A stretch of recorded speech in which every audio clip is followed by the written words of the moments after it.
What's good, y'all? Today I'm back.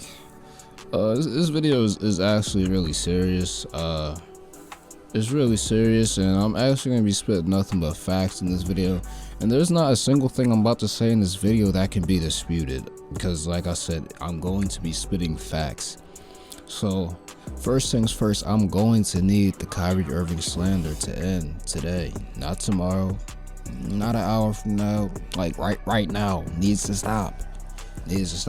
Because not only is it uncalled for, the criticism that you guys throw at this man actually doesn't make any sense at all, and I'm actually gonna debunk a good amount of the criticisms that I hear about this man, and I'm gonna follow up with a part 2 breaking more down on why the criticism is completely uncalled for and is actually not even really it's a total assault on this man's character, his game, and just who he is as a person. Because a specific person, I'm not even going to say his name, but you may have an idea, was like, I can't believe this guy foiled my plans.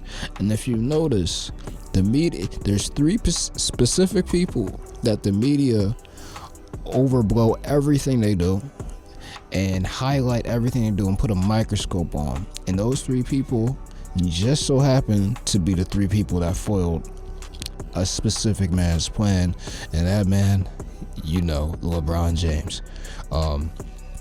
You'll see a pattern here.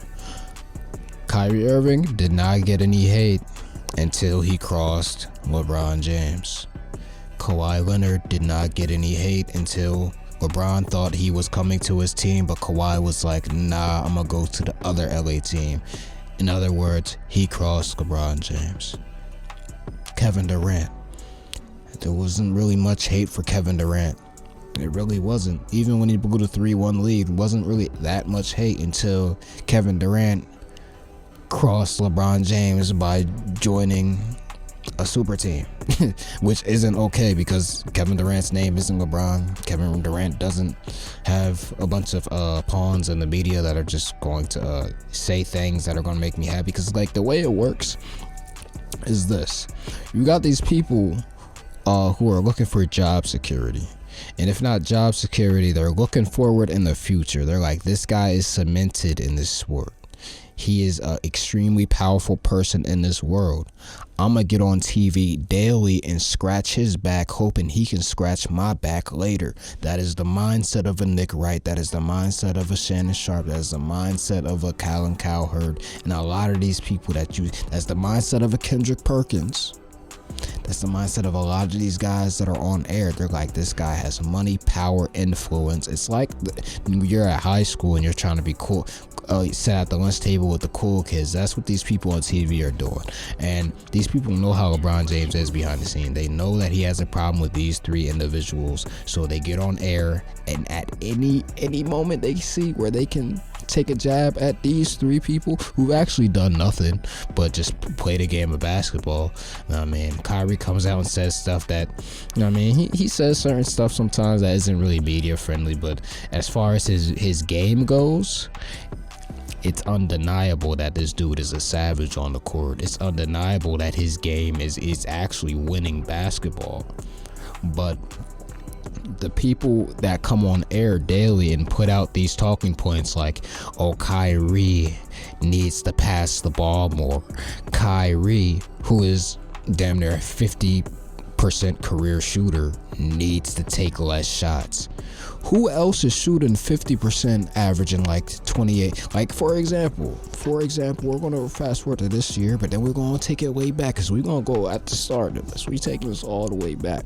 There's going to be multiple parts where I will highlight the other stuff later on, but look at this, bro. Kyrie Irving. This year is averaging 28.3 points. Bro. And he is shooting 53% from the field. You know how how efficient you would have to be to shoot 53% from the field on 28 points per game? Not only that, he's shooting 44% from 3. Come on, bro. And this is the guy that people went on TV. These people that supposedly know basketball, they went on TV and said he needs to be on the bench or they need to trade him because they got James Harden, a man who isn't nearly as efficient, who doesn't have nearly as big of a bag of tricks, a man who hasn't been nearly as successful in his career. Which is, come on, bro. This is the guy that they're saying they need to get rid of because James came. But James Harden knew the pecking order. James Harden knew KD and Kyrie are both better scorers than me. Their offensive bag of tricks is way more lethal, way deeper. You know what I'm saying? Like, I play against these guys on the regular, and I know the fear that Kyrie's handles puts in my heart. I know the fear of Kyrie pulling up at any moment is the reason why he gets by people so easy. I know these things. I study the game. I know the game. I know that if I get on a team with these two people, I shouldn't do anything but be a facilitator. James knows that. He knows basketball. But these people in the air, they don't know what they're talking about. Because anybody that knows basketball knew that James Harden was going to have to take the backseat. It was never Kyrie. Like, why would a nigga... Not only that, bro. How many free throw attempts does he? Not free throw. Field goal attempts. He takes about 20 shots per game. That is, bro. He averages 20 shots per game. You would swear he is averaging 30 the way that people talk. What about his assists? Let's go to Boston. Let's look at his assists. They talk about he doesn't pass. He averages 6.9 assists. First year in Boston, it was 5.1 assists. You know what I'm saying? But he still had that highly efficient scoring of averaging 24 points on 49% shooting. That was the first year where he went on an 18 win streak in the beginning of the season. And then he got injured, and then they carried on that winning mentality throughout the rest of the year and made it to the Eastern Conference Finals, where they took a team who got swept against the West's best team. The best team on the West swept the best team on the East, meaning you weren't good enough to beat a team who got swept by the team that was on the West. Therefore, you weren't that good to begin with. If you weren't good enough to beat LeBron James Cavaliers in the year of 2018, that means you weren't a good team without Kyrie. Don't matter if you took them to 7 games. That team got swept. And they're like, well, it was the Warriors. It was Kevin Durant and the Warriors. Well, this nigga's the best player in the world, right? He shouldn't be getting swept. The point is that team wasn't good, even with him. And y'all lost to him. Therefore, the Celtics weren't good without Kyrie. That's facts. They come back the next year. They're still not that good, even with Kyrie. But I would say they definitely were a lot better. But they had chemistry issues that I'm not even going to go over that. We're going to go over the whole Celtics situation in part 2. But where I'm going to go here is I'm going to talk on 2 different narratives that need to be talked about. Like right now, the narrative that Kyrie Irving never did anything before LeBron James, and he hasn't done anything after LeBron James. Therefore, he needs LeBron James, and he can't lead a team. Oh man, I've never heard such BS in my life, and this is something that everybody believes. I don't know how everybody believes this. So I'm gonna explain why this is unfair criticism, first of all, why it doesn't make sense, second of all, and why you're a complete idiot if you actually believe this statement. And hold up.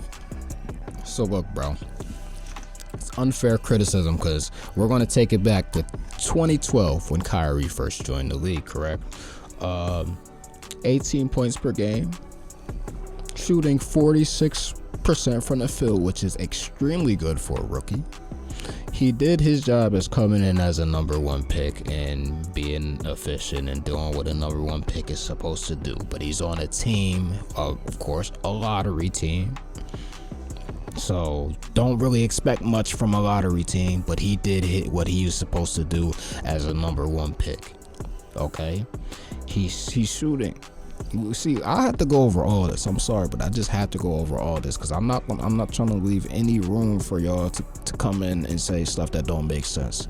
Because you know what I'm saying, and we're using facts. We're using. I mean, it's right here. So look, field goal attempts, 14 per game, shooting damn near 50. That's 46%. We just want to say damn near 50. Fast forward to next year. He's 19 his first year. He's 20 his second year. He does pretty much the same numbers, but goes from 14 field goal attempts to 18 field goal attempts. He instead of averaging 18 points per game, he's now averaging 22.5 points per game in his second year. But like I said, he's on a lottery team. He's a 6'2" point guard. Those two things do not combine. When have you ever seen a 6'2" point guard? I guess you say Allen Iverson, but that is an anomaly. But other than Allen Iverson, who have you seen as the main guy on a lottery team at 6'2" be able to lead their team anywhere? Oh wait, doesn't happen often. If it does, it's an anomaly, and you can't really think of it off the top of your head. You want to do some deep diving, but like I said, he's doing what he's supposed to do. His game is where it's supposed to be. Like I said, his passing could be better. He's not really the best passer, but he's not really the worst passer.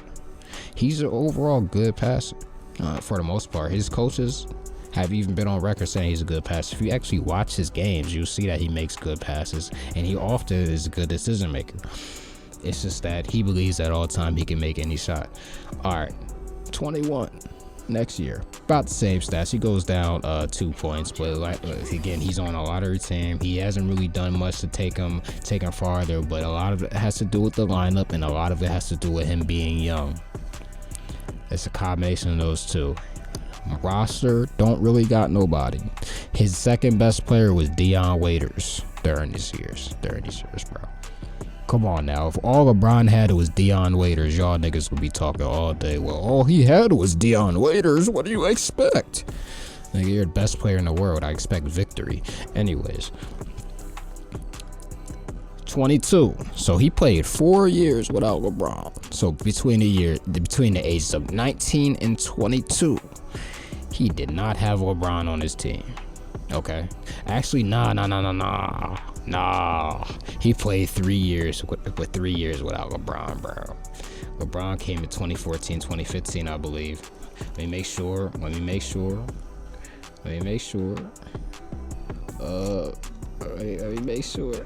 I'm pretty sure. Y'all, that's even worse, bro. Even worse than the point I was originally going to make. Let me see, lineups. 2014, 2015. Yup, that's the year the super team was born. Boom. Alright, this is where I'm about to kill y'all. So look at this. And again, this is a video talking about unfair criticisms. And if you finish this video and you don't feel like the criticisms are unfair, then you're clearly a hater. Now look, 19, 20, 21. So between the ages of 19 to 21, you're undeveloped. You're on a lottery team. This is something that people use to say Kyrie Irving never did anything before LeBron. So this nigga's 21, 3 years in the league.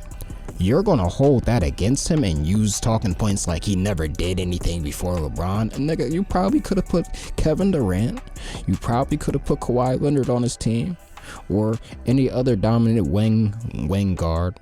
And you probably would not wing guard, dominant wing player. You know what I'm saying? Give him a dominant shoot forward, dominant power forward. You probably would have got similar results. It really had more to do with him finally getting some help. But oh wait, isn't that what y'all always say? Oh, LeBron didn't have no help. But ooh, Kyrie Irving gets some help in 2015. He has a chance to win his first title at 22 years old. He puts up pretty much same numbers. They're playing winning basketball. They're doing good. They're doing good for the most part. He's average. I mean, similar numbers. 21 points per game. 16 field goal attempts per game. You know what I'm saying? Like, averaging 4 to 46 from the field. So it's pretty much the same number, same thing he's always been doing, proving that he plays winning basketball. It's just that he needs some help. He's never claimed to not need help. In fact, in my opinion, I think he needs superstar help in order to get to the finals, just like every other point guard in the league, which I can prove. There's not one point guard in the league currently who has not had another star to carry a equal load or better that has been to the finals and won. Not one. I'm gonna go back to Steph Curry pretty soon,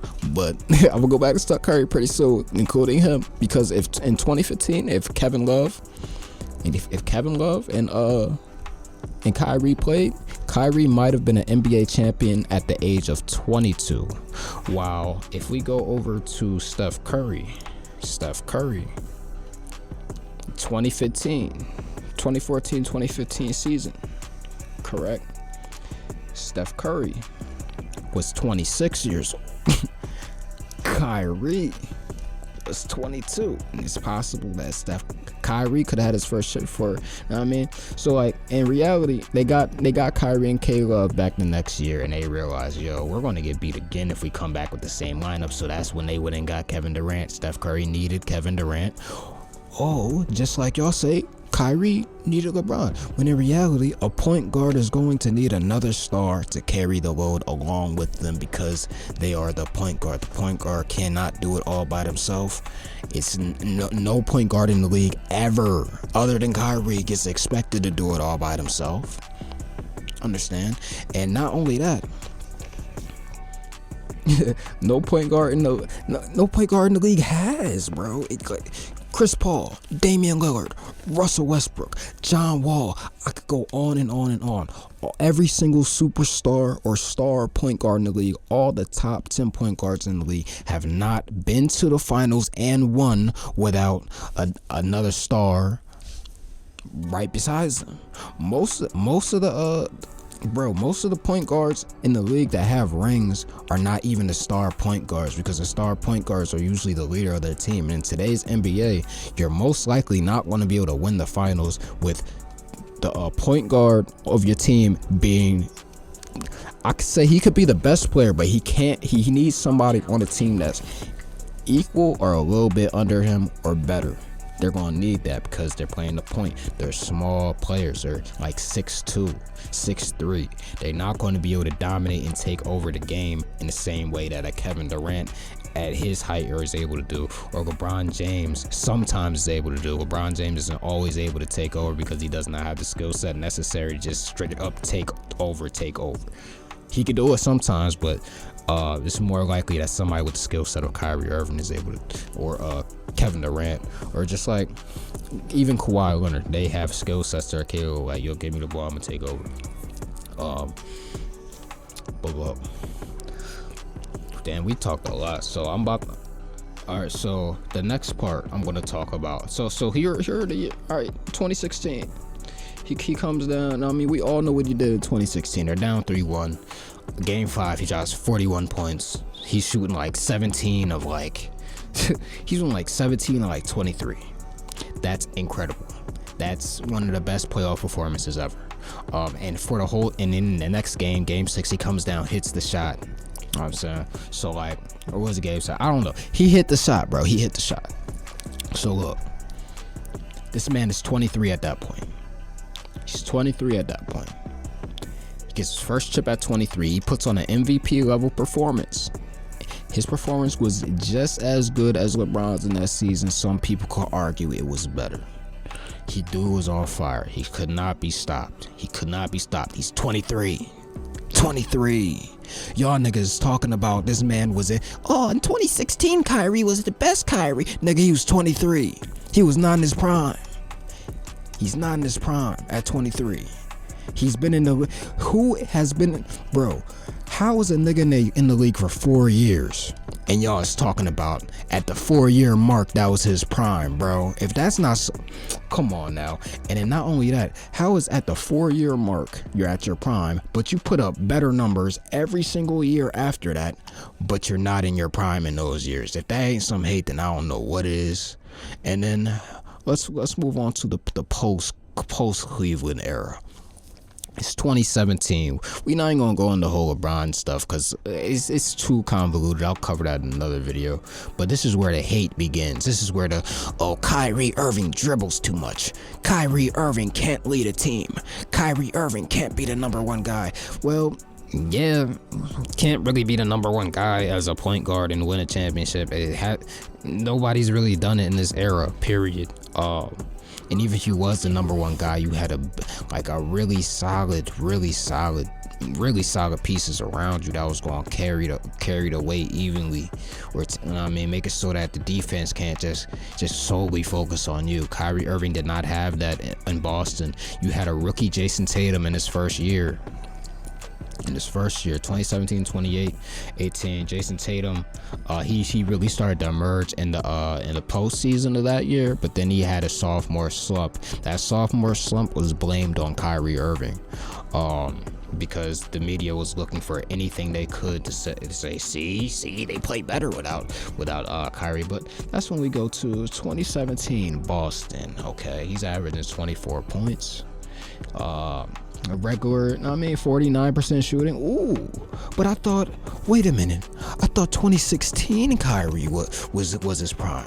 You know how stupid you sound saying a nigga with the rest of it, bro? He has the rest of his career ahead of him, and you're saying he's in his prime at the age of 23 when he's only gotten better since. And on top of that, let's count how many postseasons or just how many years he's played since leaving Cleveland.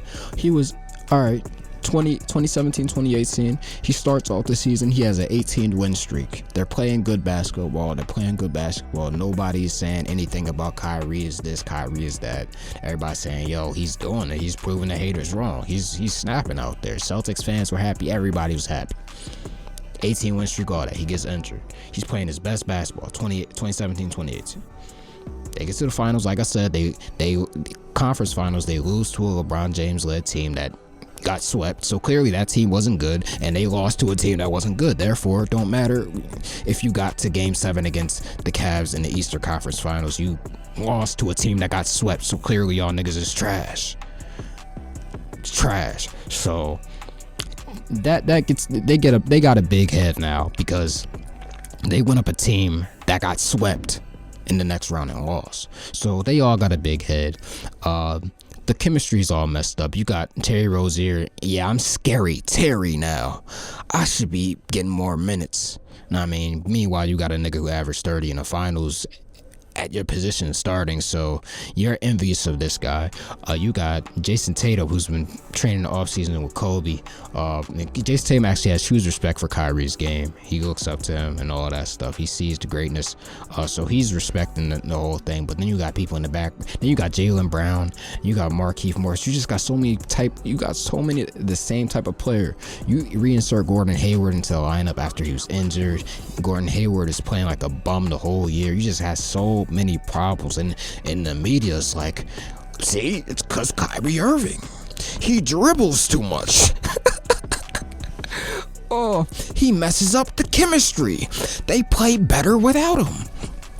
Yeah, so look, so he plays in so he misses out on 2018. So he plays in the 2019 offseason. He has a good first round against Orlando, and in the second round he falls to the Bucks. The Bucks have an MVP. They're a decent team. They just happen to, because Kawhi Leonard is just that great, he overcame them. But anyways, they lose to them. So guess how many off seasons Kyrie has played since he left Cleveland? He's played one.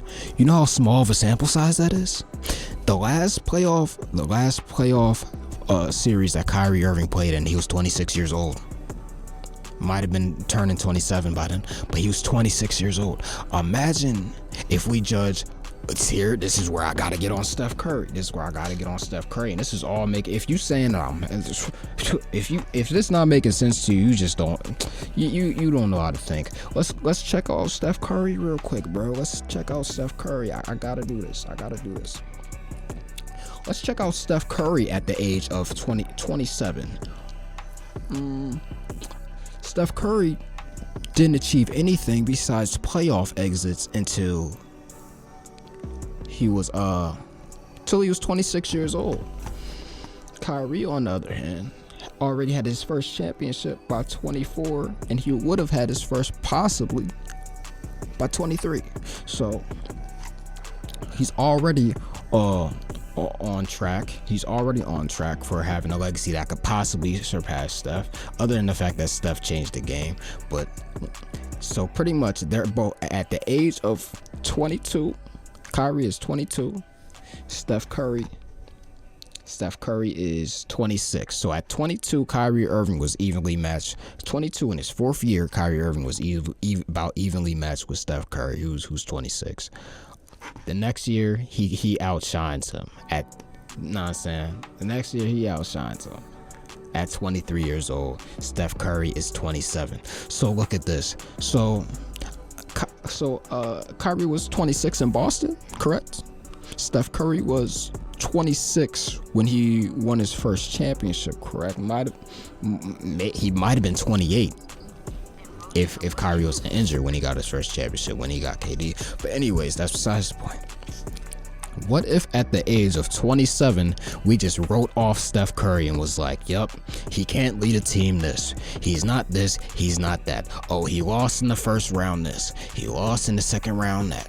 What if we just looked at his career in its entirety and was just like, yeah, and he was at his prime in 2016 or 2014. No, what if he was like, he's in his prime at 2014 and he will never be that good again. What if he was just like that? Despite the fact that he had, after 27, he has 1, 2, 3, 4, 5. Bro, Steph Curry's at least gonna be playing till he's like, at the very least, bare minimum 35, bare minimum. So it's probably gonna be even more than that. So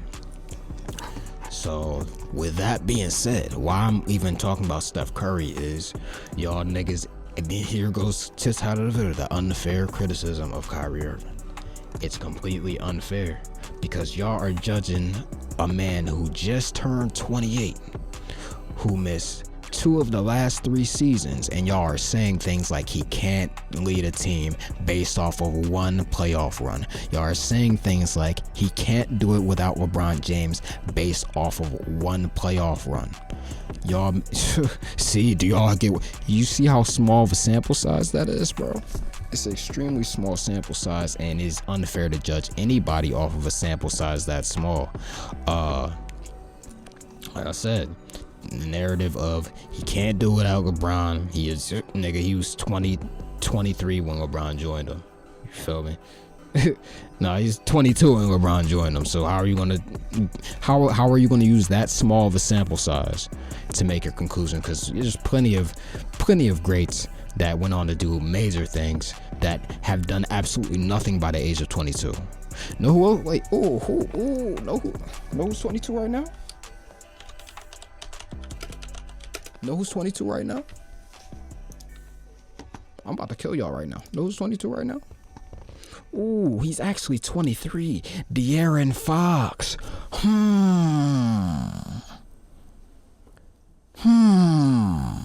What if let's say De'Aaron Fox gets on a team with some players that are actually, good enough to take that team to a high place in the playoffs? What if he was on a team what if he got somebody like Bradley Beal?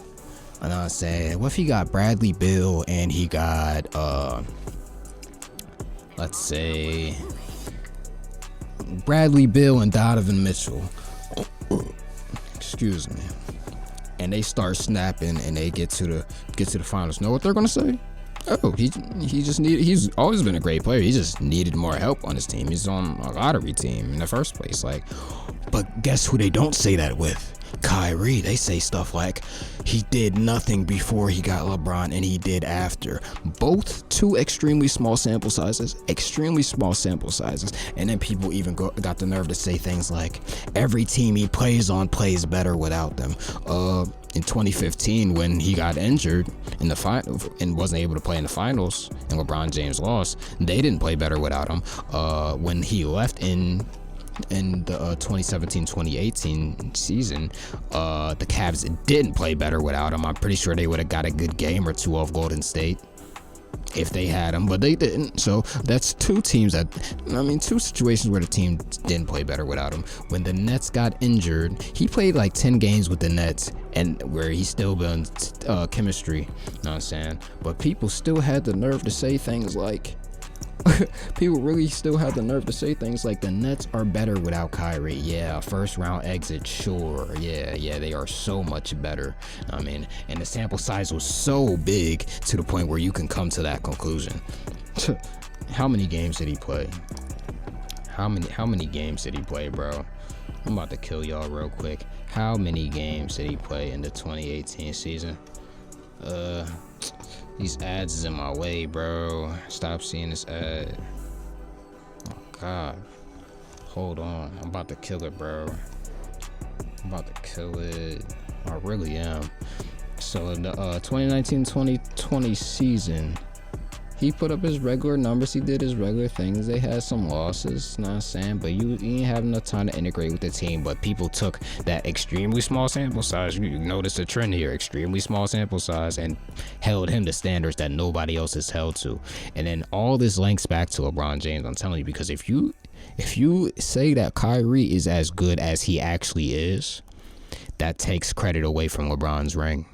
You're not able to say things like, well, they had Kevin Durant. Nigga, you had Kyrie. Come on. You see both of them on the same team. You see KD and Kyrie right now. They're both equally unstoppable. They're both about equally as efficient. They both make extremely hard shots look easy. They both got an endless bag of tricks. They both got a skill set that you cannot beat. You had him on your team, and they're like, well, it was Draymond Green, Kevin Durant, Klay Thompson, and Steph Curry. That's 4, nigga. That is Draymond Green is a bum, bro. He does not count as part of the super team. It's Big 3 versus Big 3. K-Love, Kyrie, LeBron, the greatest of all time. And then you got KD, Steph, and Klay. That's even. That's 3 stars versus 3 stars. That's 3 stars versus 3 stars. Niggas is crazy, bro. I can't stand these niggas, bro. But that's part 1. I'm gonna come back part 2, bro. I'm gonna come back even harder on part 2, bro. Y'all niggas not even ready. Yo, I'm out. Hit that like. You know what I'm saying? If you made it to the end of this video, type in 7-Eleven twice. 7-Eleven twice. You know what I'm saying?